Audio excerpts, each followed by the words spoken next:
এ বন্ধু টাকা পয়সা তো নাই, কেমনে কি করবো কত মাথায় তো খেলতাছে না বন্ধু। টাকা পয়সা তো নাই, টাকা পয়সার ব্যবস্থা বিকাশে যা ছিল সব পুরাইছি। এ বন্ধু বন্ধু কেডা রে? এ বন্ধু কি হইছে হাঁপাইতাছস কে? কামরুল নাই রে বন্ধু। হ্যাঁ কি হইছে? বড় একটা কাম হয়ে গেছে। কি কাম? জীবন বীমা কইরা হালাইছি। তাই নাকি? তা লাভ কি আছে? যদি আমি মইরা যাই হ্যাঁ তাহলে মইরা গেলে 6 লাখ পাইবো তাই আত্মীয় স্বজন। বন্ধু। এই বন্ধু হ্যাঁ আমি যা ভাবতাছি তোরা তাই ভাবতাছস? আমি তো তাই ভাবতেছি।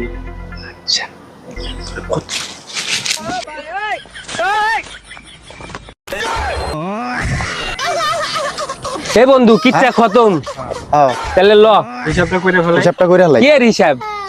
টাকার হিসাব। 6 লাখ। হ্যাঁ আচ্ছা তাহলে আমি 3 লাখ, তুই 2 লাখ আর ওই 1 লাখ। হেড বেটা কেন? বাঘ তো আমি তো বেটা এই বেটা আমি আগে গলা টিপে ধরছি, আমার বেশি না তোর বেশি? আমি তো হাত ধরছি বেটা। আচ্ছা যাই হোক, সমান সমান। 2 লাখ তুই, আমি 2 লাখ আর তুমি 2 লাখ। তাহলে চল ঠিক আছে বাইক, চল বাইক কিনে নি। আচ্ছা চল বাইক কিনে আনছি চল।